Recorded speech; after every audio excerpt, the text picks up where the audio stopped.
Texas Podcast Massacre contains spoilers and adult language. For more horror, visit us at our website at texaspodcastmassacre.com.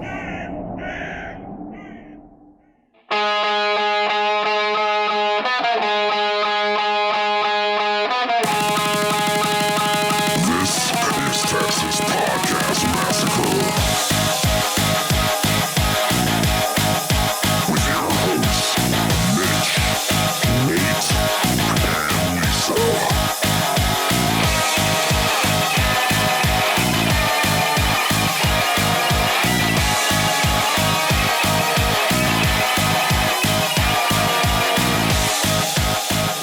Welcome to another episode of Texas Podcast Massacre, coming to you from Houston, Texas. I'm your host, Mitch, and with me, as always, is my Candyman, Nate. My unsuspecting victim. Yay! Sure. This week, I guess so, because we unfortunately do not have one. It is just us two. But welcome to another episode of Texas Podcast Massacre, where each week we take a look at a different horror movie and debate a horror-related topic. Like I said, normally we would have an unsuspecting victim. Could not find them. We had a couple people lined up. They said they had to go check out some apartments in a little shadier part of town. Haven't heard back. Don't know. But so you and I are just going to review Candyman. Candyman. Because what is Halloween without candy? Also, go out. Spoiler alert: no candy in this movie. There's no candy. As kind of a chubbier person, very disappointed. I was just expecting Sammy Davis Jr. to pop out. I mean, but it never happened either. What's going on with this? With all the bees, you thought maybe there'd be like a bit of honey, like sitting around somewhere or something, you know, like or at least some of those like old grandma hard candies, the butterscotch or something. I just, you know, there's something. There was no candy in this movie. Yeah, there's no candy, but there was plenty of other awesomeness. I would say it's a lot. So Nate, is this the first time that you have hung out? I've manned the candy. I've manned the candy. You've manned the candy. The Candyman takes place in Chicago. I grew up near Chicago, so this definitely have watched this, and it's been actually probably over a decade. But if it's a Chicago-based horror film, there's a decent chance that I've seen it, especially the bigger ones. So Candyman easily in the wheelhouse. Now, is Candyman a Chicago legend? Is this something made up? Did you grow up hearing about a Candyman? Urban legend? I mean, I no, but again, as a kid, was I really all about this kind of stuff? Absolutely not. Bloody Mary? Sure. I don't know. What about you? Candyman? Bloody Mary? Which one? No, Louisiana, we had Rougarous. We've already been established this. It's But you're not in the mirror, like something like you would say, like Bloody Mary was the main one I remember from being a kid. Yeah, no, we had Bloody. Sure, I get what you're saying. We had Bloody Mary. I don't remember a Candyman up until this movie came out. Although this movie came out when we were relatively young, so you could almost say it's been with us as long as exactly. Yeah. But no, none of my friends were sitting around candy. Admittedly, though, Nate, every time I went to go watch this movie for this review, I kept putting on Hellraiser because I kept thinking that we were going to do that. I don't know why in my head I've got Hellraiser and Candyman. The Clive Barker. It's the hooks. It's all the hooks, I guess. Yeah. At least I didn't like try to watch I Know What You Did Last Summer. Also hooks. Sure. We already watched that. Very different. I Still Know You Did Last Summer. What are you waiting for, Nate? Hellraiser, Candyman. I Still Know You Did Last Summer. Almost the same movie. What's the difference? Just I mean, you know, if you live near a fisherman's wharf, this is where this. If you saw Jennifer Love Hewitt yelling into a mirror at Candyman, what are you waiting for? You would love that. You would. That's a 10 out of 10. Yeah, 10 out of 10. All right, well, look, you know, Nate, it is Halloween, and you know, we've had this segment for a long time, but I don't really feel like we've ever actually like debated. If we have kind of kicked around ideas, let's actually have an actual debate. Bid our father, the Sea King, rise from the depths full foul in his fury. Black waves teeming with salt foam to smother this young mouth with pungent slime. So Nate, look, it's last week we did Freddy, and he's dead. Yeah, baby. No, sorry. So this movie also deals with sort of, the power of, one of the themes in Candyman is sort of the power of the urban legend or mythology living on in people, right? And that's part of what we saw in Freddy, right? All the kids are gone. Freddy, this is a theme in Freddy versus Jason too. Like everyone's sort of forgetting about him, so he's losing his power, and so he needs to scare new people. Candyman has a similar thing. So in sort of a sense, they share that they live in their own mythology. That's how they stay alive. My question is, of the two, Nate, which one is the one you're most like scared of? Like which one, or maybe which one do you think? Let's start with which one would you be most worried about running into, and then which one do you think would win in a fight between the two? I want to hear. I want to hear what you say. Okay, I want to hear your thoughts. So for me, I think I would be most worried about Freddy. And I think the only reason why is because I have to summon Candyman. Well, actually, not technically, if I think about the movie, because some people die that had nothing to do with getting summoned. Oh, shit. You know what? Yeah, that psychiatrist guy was not yelling. He wasn't saying Candyman to a mirror 5 times. That never happened. That guy was just like, well, it looks like it. And then he was dead. He did absolutely nothing. I stand corrected. So let me. What did that dog do? What did that dog in that apartment? Damn shame what they did to that dog. Exactly. I know. I wondered how long before you'd bring that up. No. Okay. So let me step back. I still think Freddy. I still think the fact that you're asleep. Candyman sort of has to like knock you out to do anything. It seems like. And then he acts through people. I don't really ever see himself actually murdering anyone. He murdered that psychiatrist guy. See, there's a lot of questions I have about this. How? She was strapped down. Yeah. But not the dog. She made it. We're already jumping into stuff. She didn't kill anyone. I don't know. The point is, I guess, I don't know. I feel like in my dreams, a little harder versus reality. I feel like maybe I have a little bit more of a chance. I think that's my point. I'm gonna go there. What do you think? I'm gonna say you're absolutely wrong. Okay, let me go through this way. The last movie we watched, Freddy's Dead. Freddy got beat up by almost every teenage kid that weighed about 110 pounds. And it killed only one. We only saw one kill that Freddy did in the entire thing. 1 out of 5 movies, though. In Dream Warriors, they basically beat the shit out of him too. And in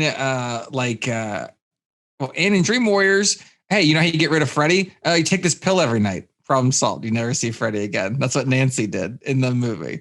There's no pill to stop Candyman. You wake up, a dog's dead, and then someone's attacking you. You have to hit him in the shoulder with a cleaver. That's your best case scenario. That was the best that she did in the whole movie. She gets framed for the murder of a dude. This guy can pop up everywhere. She's in an insane asylum. It doesn't matter. There's no anti-Candyman pill. I don't think teens have any chance against this guy whatsoever. So I'm gonna go Candyman. He pops in and out of existence. Freddy's confined to the dream. Candyman just can go anywhere. I don't know how this is possible necessarily, but yeah, but Freddy can like shapeshift. He can play against your fears. He has more at his disposal. And yes, okay, look, Freddy's Dead is not the movie you should base your how will I fare against Freddy. If it was only Freddy's Dead, Freddy, if that was what we were talking about, absolutely. We could all whip his ass. But you can't discount early Freddy. You can't discount like big snake eating you, Freddy. Or the fly trap. Do you remember that one? I do remember that one. Look, Fred, prime time, bitch. You can't forget that Nietzsche quote. And I feel like Can't forget that Nietzsche quote. Sure. I assume, they're associated together forever now in history. Of course. So Freddy Krueger and Nietzsche, one in the same. How many high school research papers had that included? I'm just going to say this. I think Candyman's more effective with his hand weapon than Freddy is. Freddy's not even that good with the claws. He's like killing more people with snakes than he is with the claw. Candyman's got one move. Oh. He's got two moves. He's got a B move and a hook move. That's all you need. He's a 1-2 combo. I would say he's more effective when it comes to the kids, but with the claw, but that's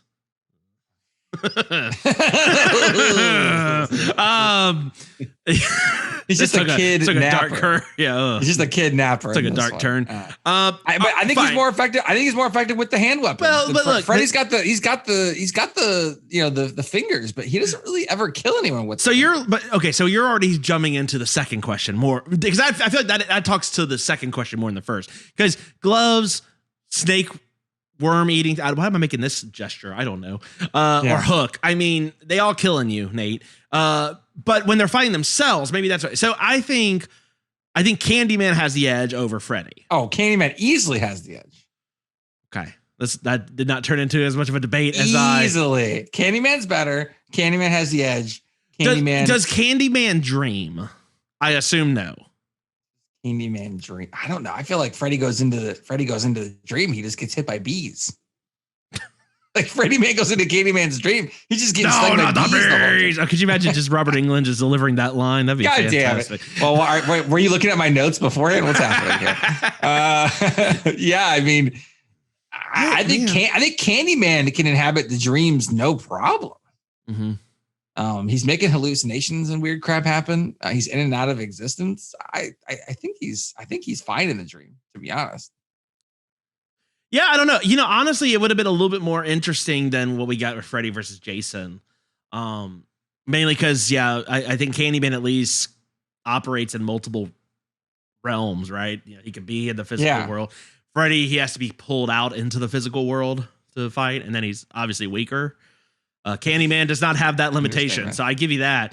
I don't know. Candyman's only limitation is this lady looked like the woman I used to be in love with before I was absolutely brutally tortured and murdered. Right. That was his only downside. It wasn't like the dream or whatever. I mean, he could have killed her a million times, but he didn't. So I guess the question really then becomes, do you think Candyman's afraid of anything, and could Freddy use that at all? Candyman is afraid of everyone forgetting about him. That would be his weakness. That's what he said. Which is Freddy's fear too. Yeah, you're telling people that I'm the end of this. The end credits of this song, the end song for this movie is going to be "Don't you forget about me." Hook, hook, hook, hook, or bees. No, buzz, buzz, buzz, buzz. I don't know. I mean, because in Freddy versus Jason, that's one thing Freddy figures out, right? That Jason's afraid of water inexplicably. I mean, I get it. Massively. I get it. But come on. After 14 movies, wasn't he in the water in like Freddy or in Manhattan? Jason's afraid of his mom leaving him. That's what he's really afraid of. Exactly. That should have been the bigger. If Freddy could morph into his mom, that'd been perfect. But Candyman. And that look, this is why Candyman is getting a remake that should have already come out this year, but will come out next year sometime. And Freddy is not. But Freddy got a remake and it was not good. Garbage. No. It was garbage. So look, we talked to them. That's fair. I'm still more concerned about Freddy coming after me than Candyman, but maybe because I'm from the South. Maybe Candyman's more of a Yankee problem, if you will. Sure. That's what everyone says. Also, so is Freddy. Totally. Freddy, all I got to worry about is a chainsaw dude wearing human skin. I can outrun that. It's not a.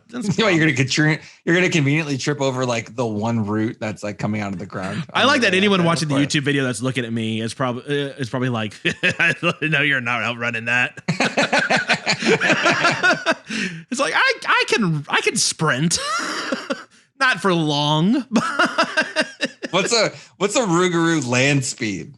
You've never talked. We talked about every other part of the group, but what's like are we talking cheetah? Are we talking like I don't know. ostrich? Well, I gotta assume we're talking swampland, so I've gotta assume they're more like flying squirrel, like jumping from tree to tree. Okay, almost. it's more of like burst with like with some stamina to get through the muck. Yeah, okay, yeah. Like if you zigzag, it's like Komodo dragon. If you go left and right, you're gonna slow it down a bunch.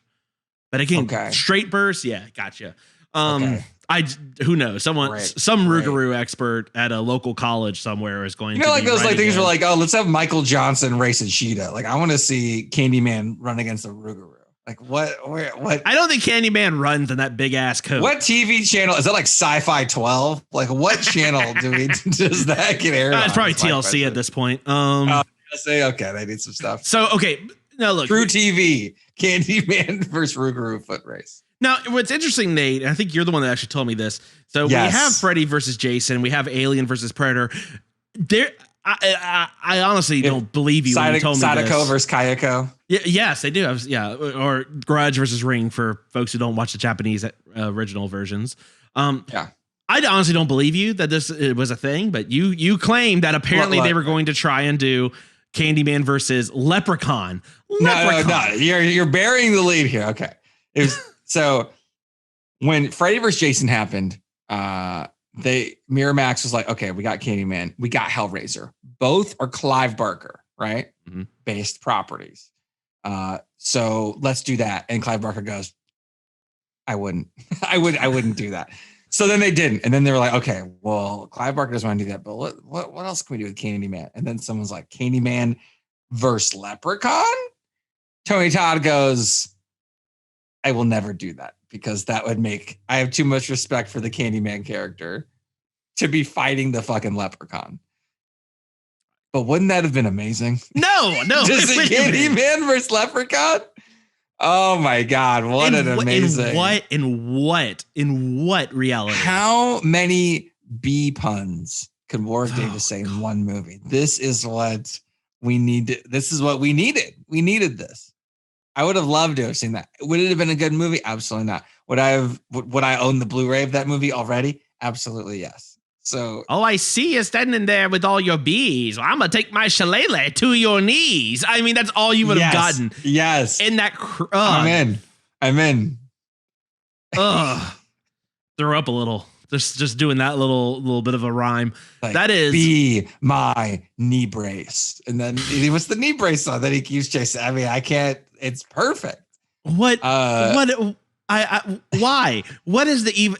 How do they even fight? Like, oh, don't worry. Have you ever thought about what Candyman would be like in space? No, let's figure it out. And in no world is this a competitive fight. What if Leprechaun went to the hood and then in the hood he met Candyman? Okay, so now let's take the Leprechaun in the Hood movie, get Ice-T, and then also get Candyman. All of a sudden, you're in a pretty good shape. What do you mean you're in good shape? Because like, imagine those rappers. Go listen to our Leprechaun in the Hood episode because it's fantastic. I'm so mad at you for making me watch that. And which we recorded 8 years ago, aka in March.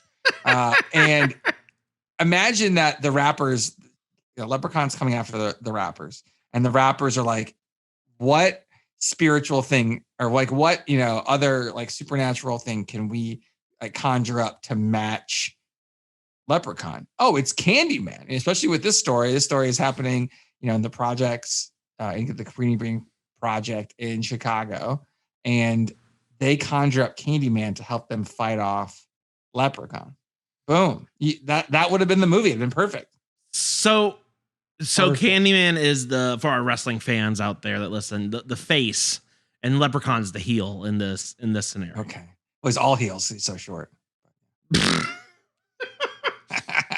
Is Mac Daddy O'Masses back in this? Yeah, of course. No, it's the same movie, except like halfway through, the rappers conjure up Candyman to help protect them. It's the same movie, except the ending, the second half and ending is better. There you go. See? Solved it. But the problem is this movie would have to be like 95% only Leprechaun. And then Candyman shows up at the end because there is, again, no no way the Leprechaun. How does he stand against Candyman? Well, that's what I say. You hurt Candyman's knees. It's hard for him to bend down to get the hook low enough. He doesn't need to catch Leprechaun. He's got bees, Nate. He doesn't need knees. I don't understand. It's like Mitch. I will pay $50 for the Blu-ray of Warwick Davis having to say the line in this fictional film, "D's bees." If I hear D's bees, then the game, that's it. Nate, I'm looking on a customer. I'm going to look on cameo.com, and if I find Warwick Davis to say D's bees, guess you're going to get a very late birthday gift. No, he is not on here, but I will be keeping a flag on that. The minute I see Warwick Davis is available for anything, I'm absolutely. Oh man.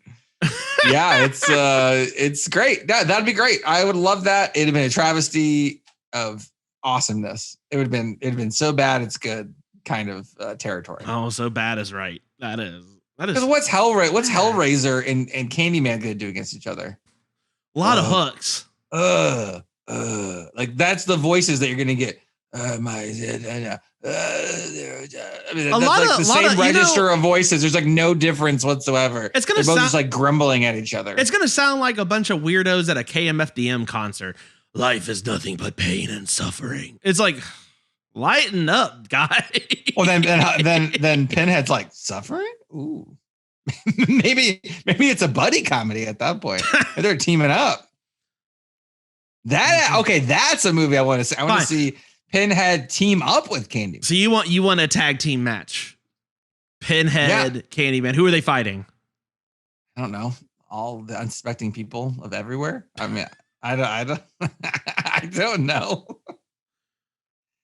I don't know, but that'd actually be a better team up than a versus. I'm not gonna lie. I don't know how I thought this debate was gonna play out, Nate. It was not how this. No matter what, Leprechaun wins. No matter what. It's like all debates. All debates. I'm ending. Look here. Let us know just why. I guess I don't even know what to even ask people to tell us, Nate. If you have an opinion on who you think would win, if you think Candyman is better or worse than Freddy. If you're camp or team Leprechaun in this inexplicable battle of the wills, it's Team Candy versus Team Dandy. That's what it is. I hate you so much. I love Candyman, but I'm Team Dandy on this one. You know what, Nate? Let's just, I don't know. October's so great. Texas Podcast Massacre at gmail.com. TX Pod Massacre on Twitter. Texas Podcast Massacre everywhere else. Let's just get into this week's movie of the week, Candyman. If you look in the mirror, you say his name 5 times. In cities everywhere, Candyman, they whisper his name. Right. Candyman. It's just a story. Candyman. Candyman. Just a ghost story. Candyman. An entire community starts attributing the daily horrors of their lives to a mythical figure. The legend first appeared in 1890. He was attacked, mutilated, and burned to death. Poor Candyman. Helen, a woman died in there. Leave it. Everyone knows he isn't real. That's modern oral folklore. Everyone. Except Helen Lyle. Bernadette. It ain't safe around here. I don't scare too easy. Wanna know about Ruthie Jean? They ain't never gonna catch him. Who? Candyman. Who is that?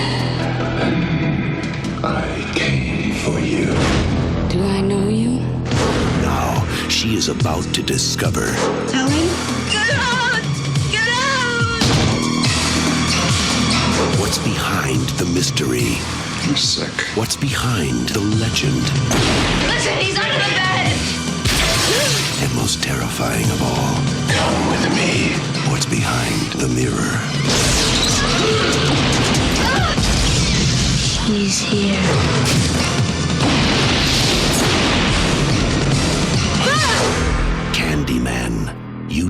have to believe. Just beware. That's a great trailer voice right there. Is. That's a classic trailer voice. They don't make them like they used to. They don't. No. So Candyman, as the unsuspecting victim that we don't have, I guess I will do. This is not about candy. This is not Willy Wonka, which would have been a better title for Willy Wonka, honestly. This is about a woman who is looking up urban legends, not to be confused with urban legend. There's a lot of things this movie, like everyone else, is taking off of, I've noticed. She's researching an urban legend about Candyman. She doesn't believe in the lesson or in the story, and so Candyman comes to help ensure that his legacy remains. Is that a fair summary of the movie, Nate? Sure. Yeah. She's Bloody Mary, but for Chicago. Yeah. So that was the elevator. Bloody Mary, but in Chicago, and a dude. Very, very succinct there. Okay, so the film Candyman released October 16, 1992. This movie is rated R, not for the kiddies on this one. Nope. Runtime 99 minutes. Tagline. This is one of my. So the tagline you heard from the trailer: "You don't have to believe. ... Just beware." Okay, that's fine.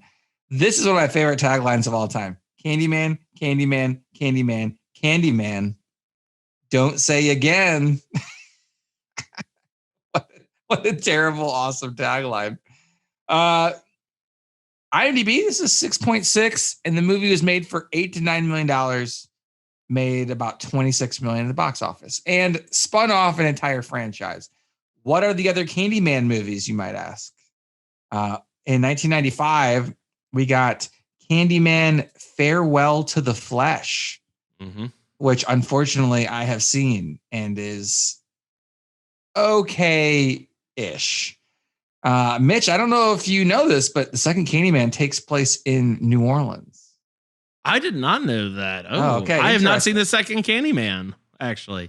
Okay, I'm a one and done when it comes to Candyman. So yeah, it's in New Orleans. So when we do Louisiana Heritage Month or whatever you call every time you watch Skeleton Key, it's the documentary about Louisiana. We can throw Candyman 2 in this next time. Fantastic. I look forward to Candyman 2, Interview with the Vampire, Skeleton Key, and Queen of the Damned. And you've got essentially the perfect summation of Louisiana that you need. I want to say something, but you're not entirely wrong. Candyman Day of the Dead came out in 1999. I did not see Seems that lazy. yet. Seems like a lazy title.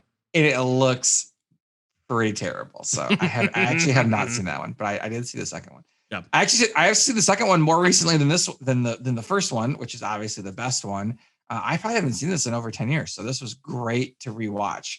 The director of this was Bernard Rose. And Bernard Rose, I read a lot about this movie. He did like a lot of homework on this movie, which is interesting considering he did not direct a whole lot more of things that maybe people have seen after this movie. Like that was about it. Unless you've seen his version of Anna Karenina with Sophie Marceau and Sean Bean. I have not. How about 2012's classic Boxing Day? Can't say I have, Nate.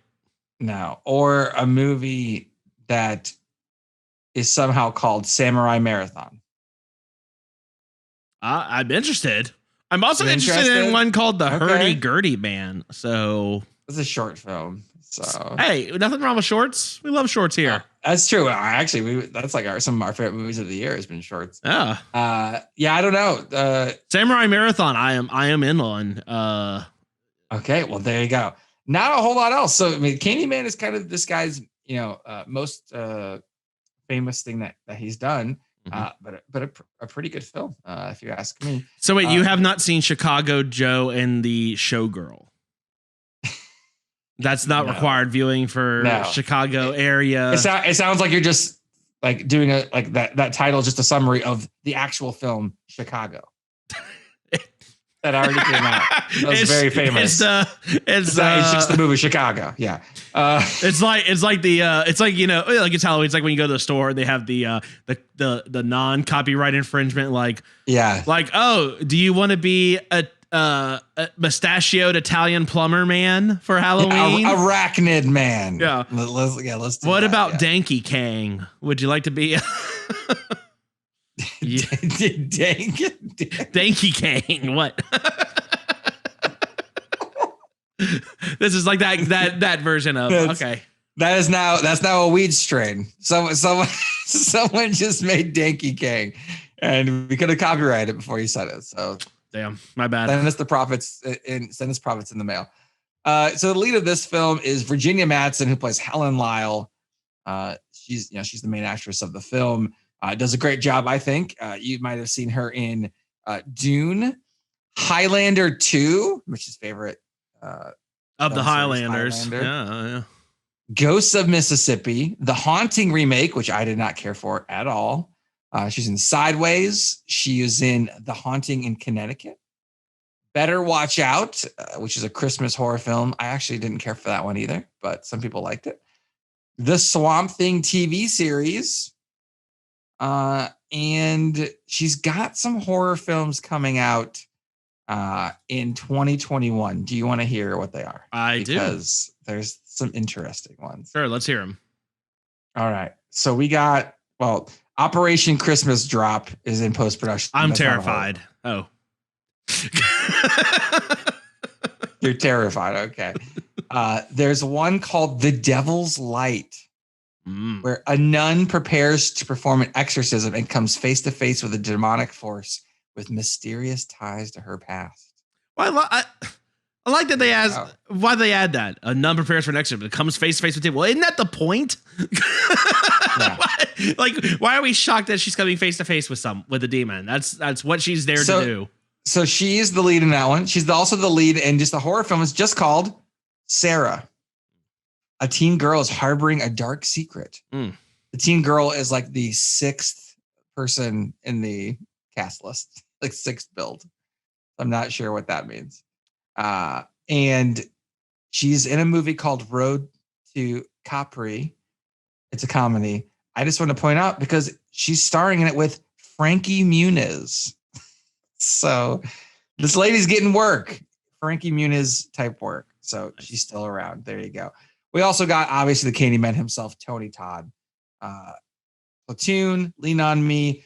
He was the lead in Tom Savini's version of Night of the Living Dead. He was in The Crow. Just like everyone who's ever in a horror movie in the 90s, he was in Wishmaster. He was the coroner guy in Final Destination. I need you to put more respect. Movies. Sorry, I need you to put more respect on Wishmaster, Nate. I watched it, so I don't have to. He was in Final Destination 5, Hellfest, and he's in the film that we pointed out when we did our episode of 1BR. Friend of the show, Natalie Grossman. He's in the film with her, Sky Sharks, still scheduled to come out in 2020. Come on, Sky Sharks. We're definitely reviewing Sky Sharks for the podcast. Absolutely. Even if it's a mini review, it doesn't matter. Like I said, we got Candyman 2, Farewell to the Flesh. We got Candyman 3, Day of the Dead. Nia DaCosta's spiritual sequel, Candyman, was supposed to come out this year with, I'm just going to try to pronounce this guy's name, Yahya Abdul-Mateen II, who was one of the leads in the Watchmen TV series. He's a good actor, seems perfect to play Candyman. Obviously, that's delayed until next year. Very excited for it. Check out like the short kind of trailer background kind of thing that they released. Instead of the movie, they released that instead. Check that out on YouTube. It's actually pretty freaking awesome, and I'm very excited for the movie. But that is coming out, so that's awesome. The story is based on Clive Barker's story, The Forbidden, but instead of Liverpool, we're in Chicago. So there you go. The director, Bernard Rose, was like, all right, well, I was reading some articles about, gentrification and, class disparity and things like that. He's like, I'm just going to take whatever they were doing in Liverpool, move to Chicago. And I think it worked. So perfect. Yep. They only filmed in Chicago. They filmed in Cabrini Green. The project's in Cabrini Green. It's on the northwest side of Chicago. They only filmed there for 3 days. The rest was in Hollywood sound stages, but they actually did go there and film, which is actually kind of cool. The bees in this film, Mitch, are the same bees. And I'm burying the lead. This is the climax of the entire episode for me. Same bees they used in My Girl. That's right. The bees.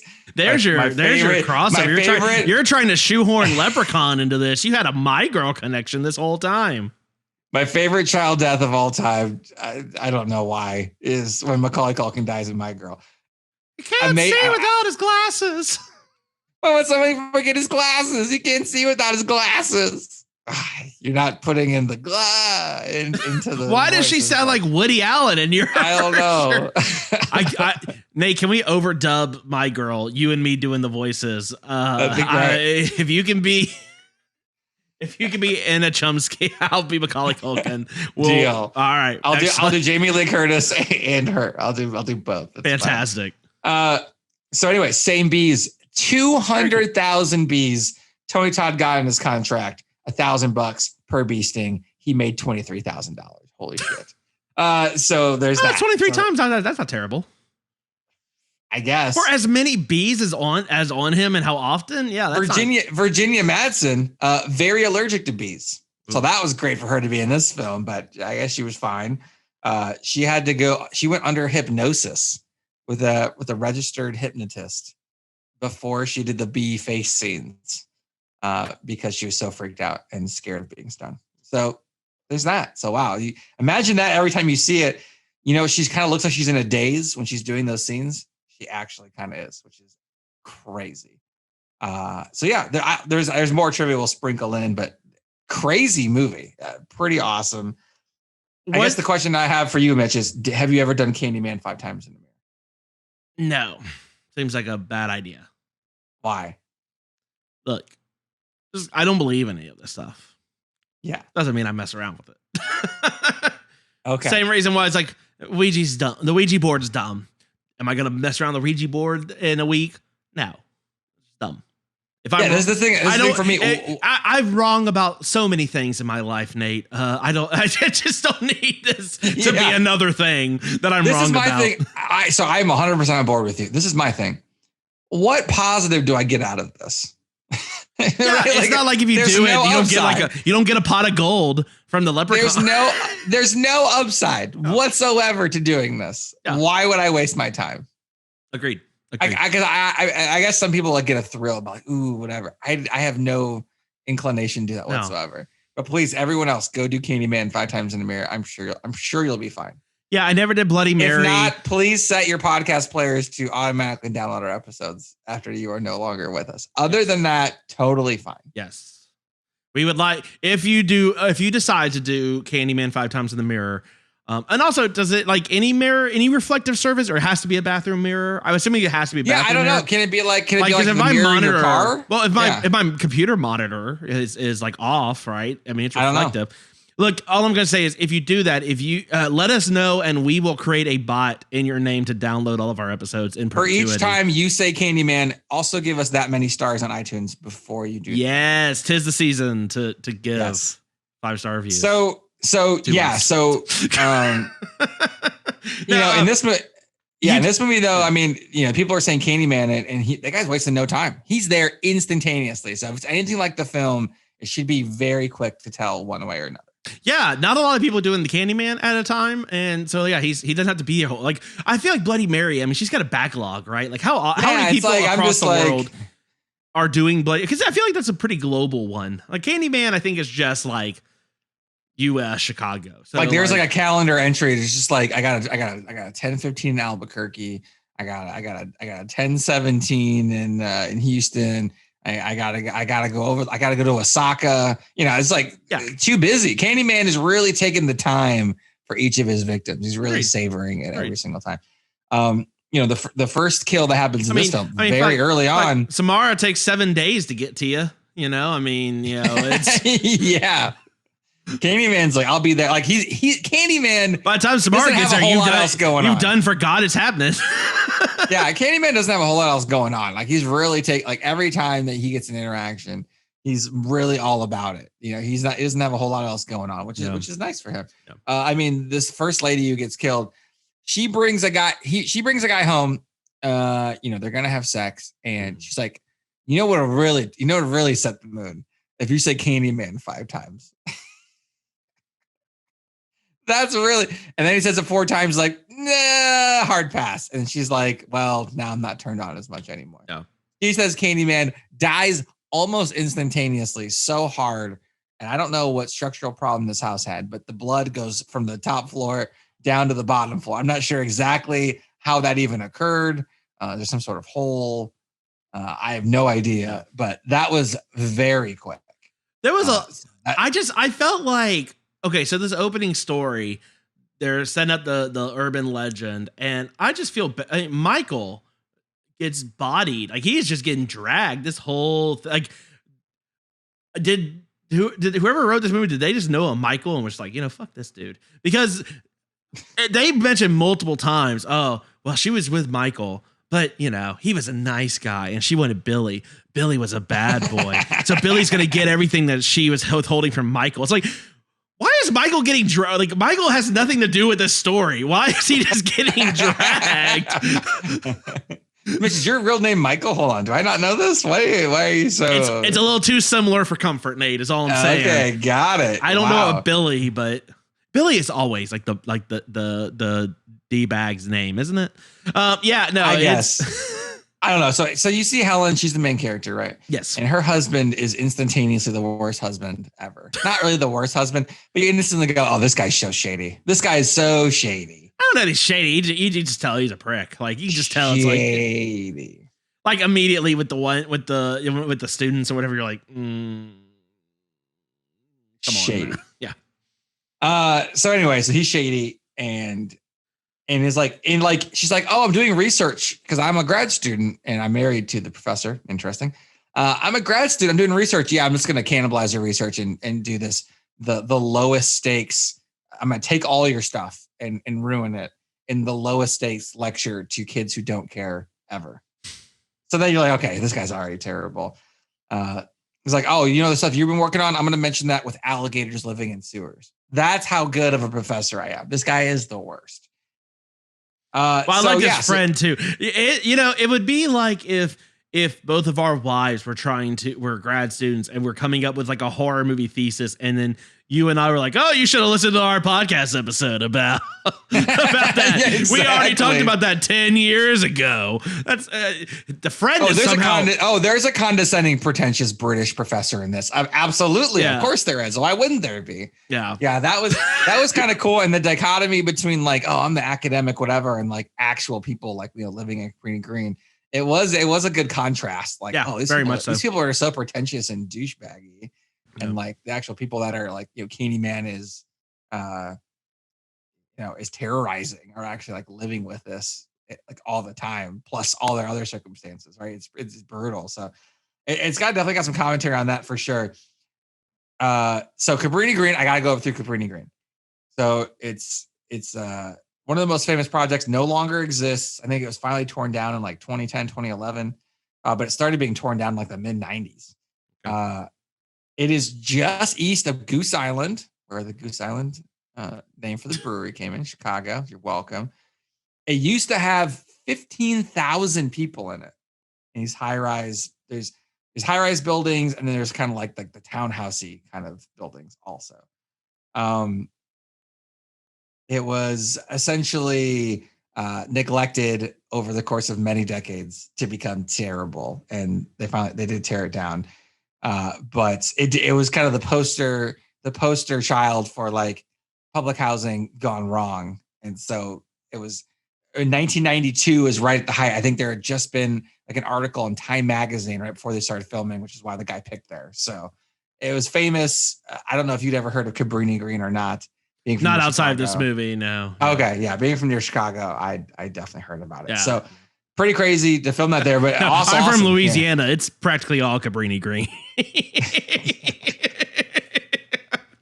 That's Manhattan, Cabrini Green.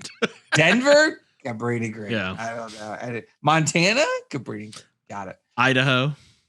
Okay, if you're a guy here, and it doesn't matter, woman, man, whatever, your partner in the middle of the night jumps on you in the pitch black darkness. I'm not letting that person sleep in my bed ever. No, that was like the scariest jump scare of the movie. Husband drunk comes home middle of the night, says nothing, and just jumps on his wife. Oh my God. Yeah, punch in the face. Terrible. You're sleeping on the couch, douchebag. Probably with your the co-ed student you have. Yeah, not great. First third of the movie is a buddy cop detective story between Helen and her friend. Her friend, I guess, Bernie, right? Mm-hmm. Who also is kind of essentially that same friend to Jodie Foster in Silence of the Lambs, if you remember her in that That's movie. right. Like yes. One year before. Yes. Yeah. So there's that. But yeah, it's essentially a buddy cop detective movie where they're going into Cabrini Green. Everyone thinks they're cops, which is absolutely hilarious. Yeah. Like, wow, look at the way these people are dressed. 5-0 coming. Hey guys, heads up. Someone coming through in that shared wall through the medicine cabinet is real. And there was a murder that had happened, I believe, in Chicago. That was the kind of the basis for this part of the story. That really happened. Interesting. Yeah. So now there's like, when they build apartments, usually they just have full walls. Yeah. Not random holes in walls. They can put two medicine cabinets side by side. That is pretty crazy. I mean, was it, I guess, cheaper? Yeah, I guess it was cheaper. Yeah. But anyway, there was actually a murder that happened. Again, I'm not one for the true crime kind of stuff, but I did read that actually had happened, which is absolutely nuts. Yeah, that's crazy. So they're doing all this detective work. They're trying to find like, oh, these people actually saw the Candyman. And this famous murder that happened, everyone attributes to Candyman, right? So they're looking at that. So then, she befriends this little kid and you're like, oh, this is cool. She's befriending this little kid. The little kid tells the most disturbing story I've ever seen in a movie. This kid's like, what, 9? Yeah. Or something. And tells this story that is it's like the most graphic story ever. What did you think about the kid telling this story as like the bathroom, there's all the blood, there's like body parts. It is absolutely ridiculous. What did you think about this kid? I mean, the kid was fine. I mean, he at least was helpful. Well, the acting was good. I'm just saying, oh my God. No, I know. It was just, yeah, this is fucked up story. Is a fucked up story. I mean, we don't see Candyman until about 45 minutes into this whole film. I mean, we're almost halfway through. Candyman sighting too. Yeah, but I mean, it's almost about half the movie until you hear "Be My Victim." I mean, it's. I like that though. It's.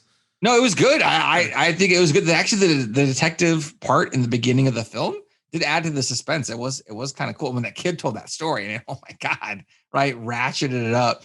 Well, like I said, I think having that, so she goes in to investigate the bathroom, which why there's clearly nothing. What are you going to take a picture of? Like there's clear. It's not still there. Hopefully. But yeah, having that gang kind of come in and the Candyman dude, it just like pops her with that hook. Where are they finding all these hooks? Like, yeah, a lot of hook, there was like a hook factory nearby or something. Does everyone in Chicago get like their hook when you like move in? Like here's it's like a lay when you go into Hawaii. You just get a hook. If you travel to Goose Island, here's your commemorative Goose Island hook. What is? Exactly. I don't understand. On the toll road from Indiana, you just get the hook when you pass the toll booth. Busts her damn face in. Like I'm surprised she only had like a black eye, like and not her whole. It was a pretty bad black eye, but yeah, her skull like crushed in. So she was there, and she got beat up, and they found the guy, and then they're like, "Hey, Candyman, we solved it. It was actually this dude, this leader of this gang that was in Cabrini Green." Okay, great. Mm-hmm. And then Candyman's like, "Fuck no, it was me. Don't be giving these copycat douchebags any credit. Now I'm going to torment you." And it's so fast from Candyman exists to does the dog die? Does the baby get kidnapped? both are hard yeses almost instantaneously. The dog does not die well in this one. It's almost worse than Hills Have Eyes on this one. This is a bad dog death. You don't really see it. I think that's the only saving grace of it. True. You see the blood though. You see blood, and then but you don't see. This lady with her baby is like attacking her because her baby's gone and I her like dog's that dead. you say this lady. I mean, this is Vanessa Williams. It's a different Vanessa Williams. It's still Vanessa. It's not. It's the same Vanessa Williams. It's the same Vanessa Williams. No, it's not. It has to be. No, it's absolutely not. It's a different Vanessa Williams. I'm checking. You thought it was Vanessa Williams, like who voiced Pocahontas? No, that was not. Oh, it is a different Vanessa Williams. No, but I thought this. It's funny. It's because I saw Vanessa Williams. I'm like, oh, from the Bronx. Well, Vanessa Williams from the Bronx. They're both from both of these Vanessa Williams, both from the Bronx. Okay, interesting. Well, that's hilarious. No, it's not Vanessa Williams. She's from Brooklyn, but New York. But this Vanessa Williams is actually going to reprise the role in the new movie. God damn it. See, I told you I'm wrong about so many things in my life. This is why I don't play Candyman. For this exact reason. Just in case. I would do Candyman, Bloody Mary show. Be like, you're going to say which one did I call? You're going to say Vanessa Williams and do a mirror 5 times. You'd be like, wrong Vanessa Williams. Yeah, you're not even going to be right on that. Show up. Who the hell are you? So anyway, Vanessa Williams, she has to defend herself with the cleaver to the shoulder, which had, you got to have appropriate thunks when someone gets hit with like an object like that. And this movie had that in spades. Hook thunks, cleaver thunks, all the thunks were there. Texas Chainsaw Massacre-esque level thunks. Highly recommend the thunk work. Whatever the Foley artist was in this film, A+ work on that one. So she first was in the police station with a black eye exposing the leader of this gang who was pretending to be Candyman. And now she's back in the police station. And everyone hates her and thinks she is a dog murderer and cleaver hitter and baby kidnapper. So Candyman took the baby and was like, hey, you try to discredit me. I'm real. I'm going to take this baby and I'm going to murder you. And everyone's going to know about it. And I'm Candyman. Like, all right. Succinctly described the entire motivation, which was fantastic. Yeah. The British professor, douchebag guy, goes back in the 1800s. Candyman was in love and had a love affair with a white woman. People obviously did not like that at the time and were very racist and murdered him in a very bee-like fashion and cut off his hand. So that informs, what he's doing. It was very succinct, a very good way to describe it. It wasn't too exposition-y. And the British guy who was saying it was a total douchebag, which made it very relatable. So it was perfect, actually. The way they did the world building in this was very efficient and very effective. It was actually kind of nice. I really liked it. I had forgotten about that. So then her husband, you're like, oh, the husband might be a good guy. He's sticking by his wife when she's accused of this baby napping, dog murdering, and cleavering of someone. And then her friend comes to see her, Vanessa Williams. She bleeds with all the colors of the wind in this one because all the colors of the wind, spoiler alert, are red. She gets murdered and Candyman pins it on her and she goes to jail. Her husband's already banging the co-ed. He was already having sex with his student. And then it just became more obvious while she's in the insane asylum. Don't worry though, when she's in the insane asylum, this psychiatrist guy gets absolutely gutted. Mitch, what did you think about this kill? Or I guess, what was your favorite kill? Vanessa Williams, psychiatrist, the dog. It wasn't the dog. I mean, I think anyone who's listened to more than 2 episodes of this podcast knows that answer. No, I mean, the best kill was probably the psychiatrist, right? I mean, that's the only one where he actually shows up and kill. Like, all the other kills are very largely they're off screen almost. Yeah. I'd almost say up until a point, it's very unsuspecting victim friendly. Like if you're not a big gore person, there's blood everywhere, but there's not really a whole lot of actual it's very, very like Texas Chainsaw Massacre, where there's Like your brain cutaways. makes the connection, but you never actually really see anything. Yeah, this reminded me of Wishmaster, the kill with the lawyer, without the Oh my the God, over the why? topness. Why? But it was good. I like that kill. Yeah, That kill is probably the most memorable for me also. Yeah, well, because it's only when you really see, and it's when you see him do versus. And he's putting the effort. He's like grunting. He's putting the effort into it. Like this guy's really good. Look, I don't know a lot about hooks. I don't are their hooks aren't all sharp all the way across the fucking thing, are they? Yeah, you got to really put some oomph into it. Like he's like, oh, he Just to splits them from groin to top with the hook. Like what hook is that sharp that you can do that? Like I don't want to. Yeah, you've got to. Look, Clive Barker's stories are all about splitting people. We should have done that as our debate. Who wins? Cenobites. And you got this.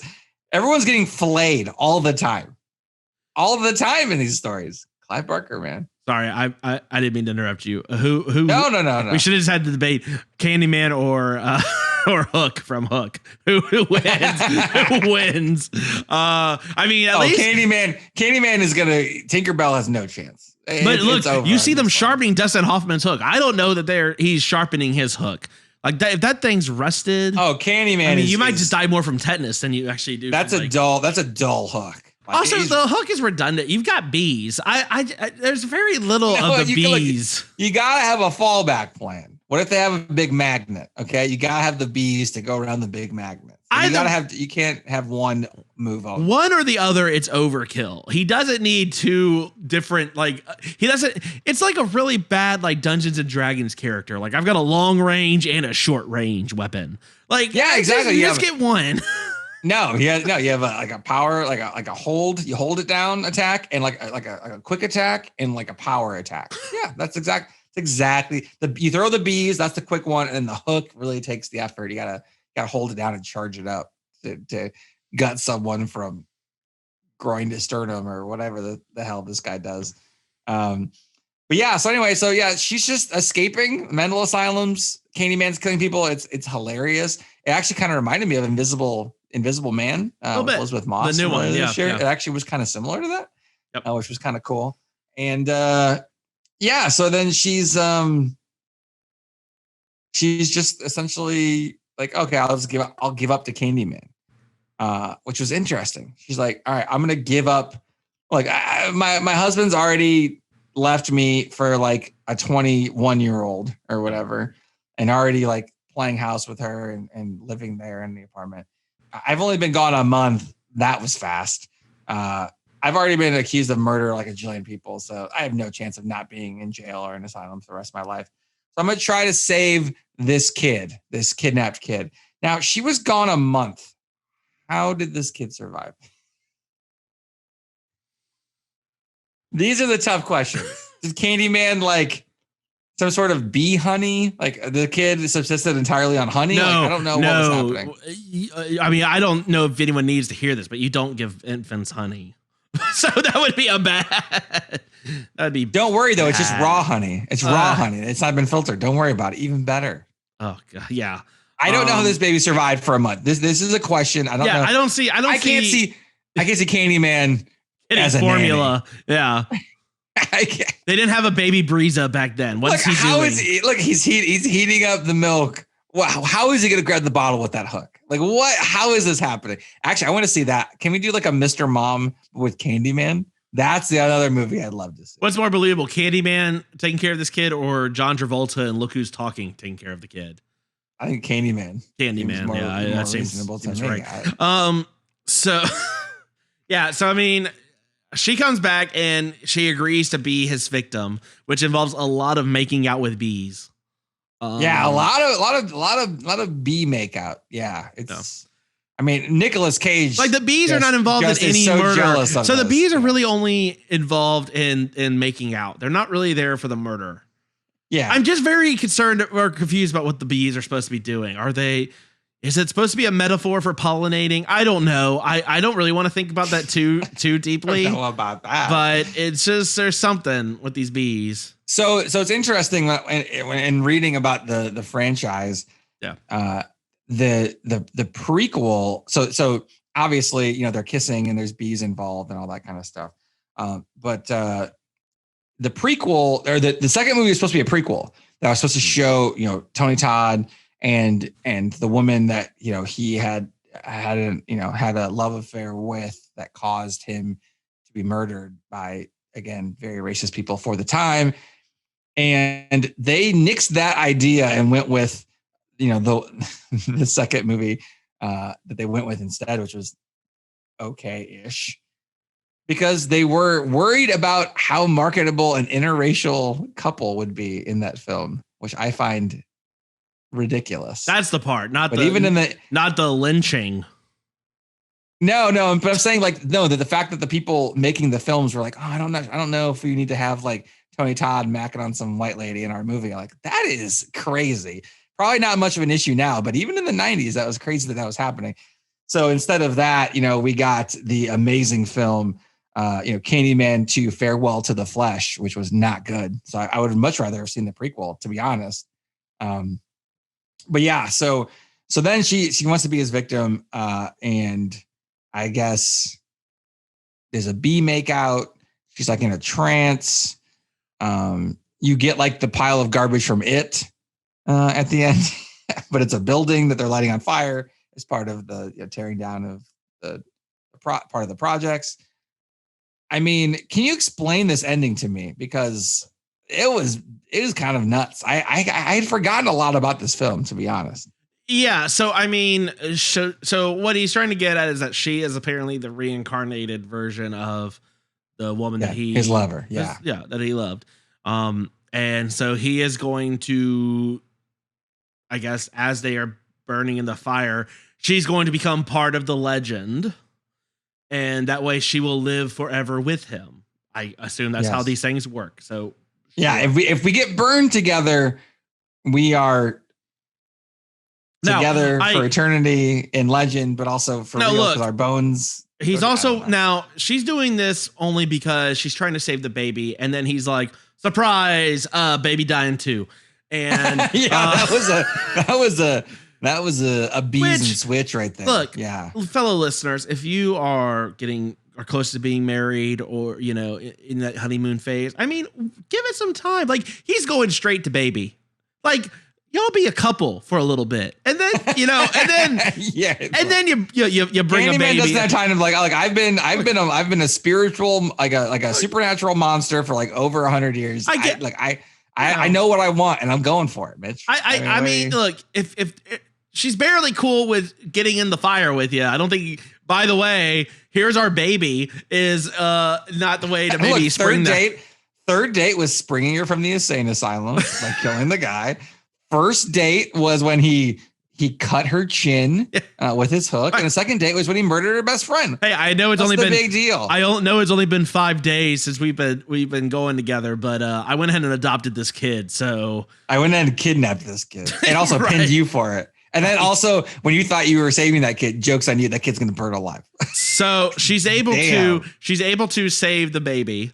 And in doing so, even though she dies from burn wounds, which, again, Freddy Krueger. She had some pretty bad face burns or top of head burns. Yeah, it was all top of head. It was all very localized. Well, her hair caught on fire. Yeah, her hair caught on fire. Yeah, but she saves the baby, which is good. This would have been Lisa approved. Wait, her hair's on fire? Wait, so is this the Dark Phoenix movie that was better than the actual one? Hey. Too soon. But so she becomes part of the legend. So now here's my question, Nate, and we talked about it earlier. Let's talk about these Candyman Why rules. she quote unquote kills Candyman like how Freddy dies, but sure. Because what Candyman is susceptible to? Fire. Because reasons. Sure. Love it. Yeah. So let's talk about these Candyman rules. First off, so she's now Candyman? Is that like? No, she's like a spinoff. Well, but she's the Candyman spinoff. She's Frasier. No one's looking in the mirror going, Helen. Oh, actually, her husband does that, and she murders him. No, but he did say Helen. That's right. Yes. Yeah, you're right. Helen. Look, if you've done someone, what would I do differently this week? If you've done someone wrong in your life, don't yell their name 5 times in the mirror. Why? Don't do it just generally, but even more so because this movie, just in case. If you wrong them, don't do that. Helen just seems like, is there only the one Candyman? Like, I feel like in this particular case, how many Helens? What if there's like, hey, is it Helen J or Helen H? Doesn't this open up the possibility of all the urban legends basically being summonable by this? Like, how many other Helens are there? Like, what if he got a Vanessa Williams situation and there's a different Helen? He's like, not the one I was asking for. Sorry, I thought you were a different. Sorry, Helen. You already paid for this cameo. I didn't take back. Like, oh, yeah, what? Come on. So there's that, right? She's got her own mural and her hair's on fire. It was actually, the mural is fucking badass. So the Candyman mural and her mural are real. She calls Candyman, but then because he actually doesn't murder her straight away like he does everyone else, because she looked like but I mean, so.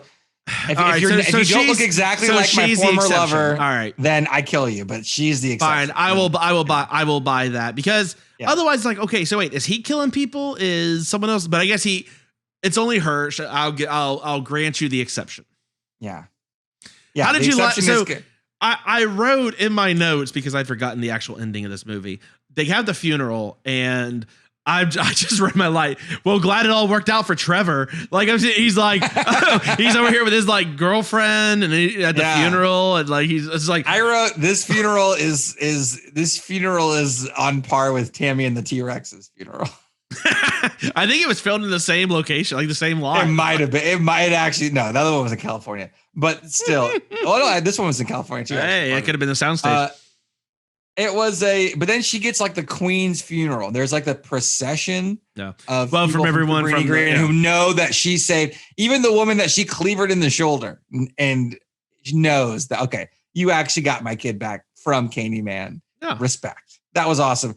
Kid does the equivalent of a mic drop with a hook, and it was one of the most badass things I've ever seen. Yep. That kid is freaking awesome. Again, this hook is supposed to slice through people, but it doesn't dent or scratch the coffin. Come on now. It thumped. No, it thumped. It was like thump, and then it was perfect. It was essentially a mic drop. It was amazing. So what is her nickname? All right. So then she kills her husband because the husband says her name 5 times in the mirror, which is just, again, the dumbest thing I've ever heard. Does she have a nickname? Candyman, obviously, his name was not Candyman. His name was Danielle Robitaille, right? And it got a French name for you, so it's perfect. But what is her nickname? Like Firehead? Like what are we? Fireface? Fireface. Crossfire. I don't know. You had Phoenix. I don't know. Phoenix would have been. Oh, a Call of the Phoenix. Okay, but the Phoenix doesn't sound as like dread. She slumped out of the ashes. Unfortunately, though, she didn't rise from the. she looked like Phoenix. She looked like Anakin from Star Wars. There, just crawling up. You are the chosen one.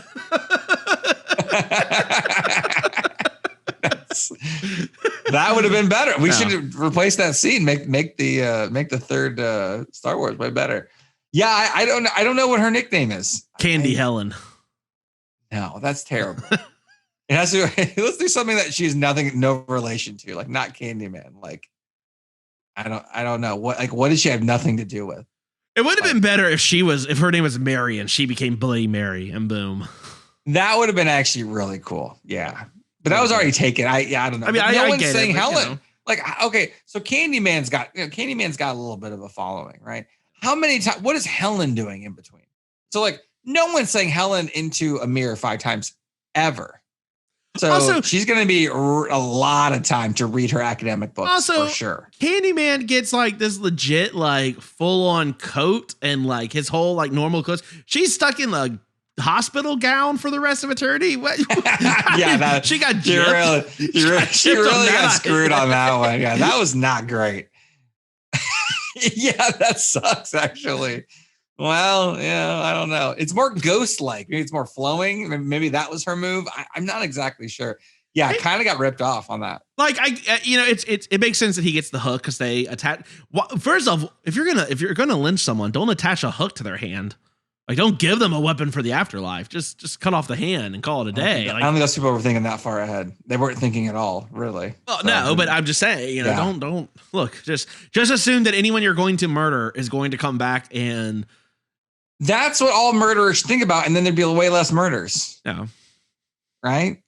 Unless you got away with it, and then no one came after you. You're like, oh, okay. Well, in that case, so don't try it out. Like you said, I thought Trevor was about to make it all scot-free, and I was like, this is really working out well for Trevor. It does not work out well for Trevor. It does not. Thank goodness. Yes. Well, look, Nate, I think we've talked as much as we... Go watch Candyman. It's freaking awesome. Yeah, well, with that said, let's get into our final cut. Final cut. Nate, do you want to go first? I do want to go first. Go ahead. This movie's awesome. Candyman's great. It's better than I remembered. It's Chicago based.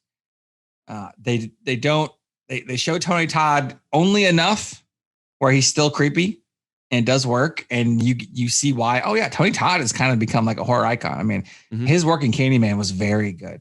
Virginia Madsen's work as the lead in this film is astoundingly good. She never screams like the classic, like, like that kind of a deal with women in horror films. She doesn't do any of that. She does become kind of dazed and whatever, but she fights back. She's just a general, like, good character, and they actually dig into her character development. There's not a whole lot of characters, not a whole lot of subplots.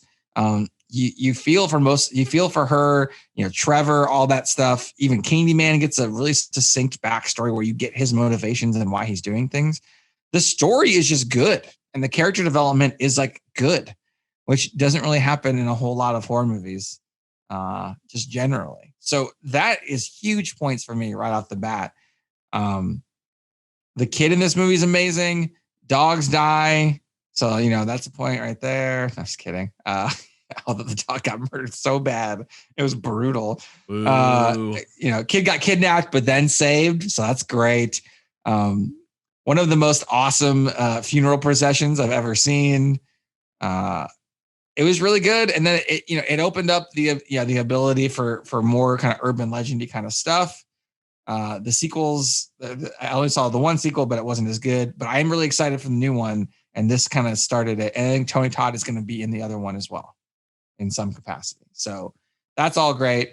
But for this movie, I'm going to give it 8 out of 10. 8 out of 10 Bs, man. I really liked it.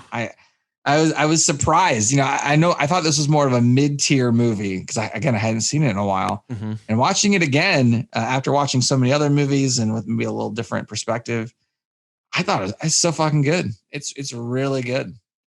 So yeah, 8 out of 10 for me.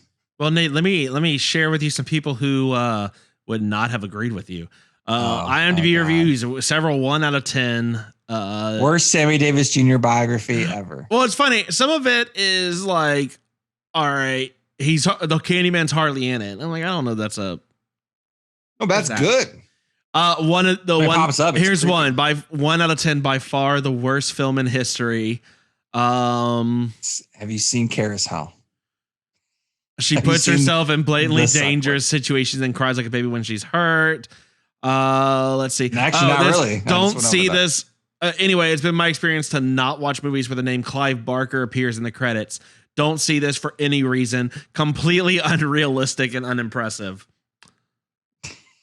Okay. I agree to disagree about almost every point of that. I mean, fine. Yeah, other than that, great. Yeah. Yeah. So yeah, I also disagree with all this. It's a great movie. it's really good. I was, so, I've seen this movie, but I don't think I've ever actually sat through and watched it from end to end. I feel like I have just caught all of the parts at random times, like flipping through AMC, like I'd catch like the end of it or the beginning and then I'd go do something else or something, so this is the first time I've really watched it all the way through, and it holds up pretty well. It's a good story. Yeah. Now, would you say it's scary? Not really. It's not really scary. There's parts. I mean, it's more of a popping out kind of scary. Yeah, but he's popping out. But there is dread, definitely. in the second half where to me it's a little bit more mystery horror than anything else. The first half especially. And I say that's being, I know Lisa's still haven't been able to join us yet, but I mean, this is one Lisa could have watched and been fine with. I think she probably would have actually liked this one. And so I say that, if you have an unsuspecting victim in your life, this is probably one you can, if you're looking for some horror movies to watch, some classic ones, this is probably one that you'll be able to watch. I think it looks worse from the trailer and like the old VHS tapes and everything. Just because you see the bees, you see the hook, and you're like, oh, Jesus, it's going to be just a blood fest. It's really not. There's blood, but there's it's not a lot really, of blood. But it's not. I mean, but it's not blood in the same like slasher, like where you see everything sort of sense, right? It's all aftermath. Teens' arms aren't getting cut off and stuff like that. Right? It's not like Jason, right? And that's what it kind of is billed at. This is more of a slasher. This is a slasher.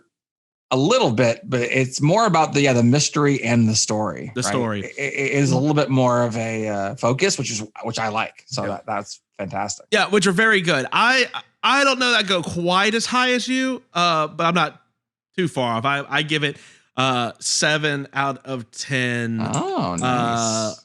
Hook hands. Okay. I don't know what that was. I'm sorry. I don't know what that was either. That's great. Luckily, Mitch is just trying to throw the cops off the set. Oh, I got a video of me not even knowing how to do all these hook murders that just happened nearby me. I don't understand. Look, I'm just trying to get more of y'all to come over to our YouTube channel and hang out with us. You can see us. I don't know if that's some of the worst hook maneuvers you've ever seen in your whole life. I don't know if that's a positive, but we do see people watching these videos. So thank y'all very much. We try to respond to comments and all that. So just come hang out. We're on social media. We're on Twitter. As Nate mentioned, it's trick or treat season and we don't want candy from y'all. We want 5-star reviews. That would be the trick. Are we pandering? Well, this is the season for pandering, Nate. I mean, I'm not, instead of giving me Reese's, because I already have a bag of them that I'm probably not going to give out at all to anyone. If you grew up near Chicago, you might say Reese's. Jesus Christ! I know people who say Reese's do not need to give us reviews. But anyone else who says it the right way, do go to Apple Podcasts, share our page out, invite people to like us, all that stuff. It helps to get the word out. This is Halloween time. This is obviously the time people are most looking for horror stuff. So if you enjoy the show, help us get more people to listen and join in on the fun and the conversation. If you hate the show and are still listening to us, send your enemies. Yeah, send to your enemies. Yeah, you can sit on YouTube and just laugh at me and just point and laugh like, look at this asshole, and just point and laugh. You do it right now. I'm pointing at me right now. Do it. I do it all the time. I do it while I'm editing the film. It's hilarious. It's Mitch does that when he's not conjuring Candyman in the mirror, but he might do that instead. Either or, I'll coin flip it later. No, but we appreciate all the love and support. Nate, where can they find us? You can find us, as always, at TX Pod Massacre on Twitter, Texas Podcast Massacre on Instagram and Facebook. We are doing our 31 days of Halloween this month. We have watched so many movies, including Clive Barker's kind of inspired Books of Blood, which was not half bad, on Hulu. So check that out. But check us out also, again, all your podcast platforms, Apple Podcasts, Spotify, Stitcher, TuneIn Radio. Check Mitch out pointing at himself in a camera on YouTube. And next week, we got Halloween 4, The Return of Michael Myers. We've done 3. Now we're doing 4. And excited to get this one in right before Halloween. Yeah, it's hard to not watch a Halloween film on Halloween. I mean, well, I think we did Queen of the Damned last year. Or no, American Werewolf in Paris. Oh my God. We're really upgrading. We're upgrading for sure this year. Well, sure. I mean, yeah, it's whenever we are able to sync up with the Why I Hate This Album guys. And definitely check that album out. Check out their podcast. Otherwise, though, yeah, we appreciate all the love and support from all of us here at Texas Podcast Massacre. Thanks so much for tuning in, and just keep telling yourself it's only a movie. Good night.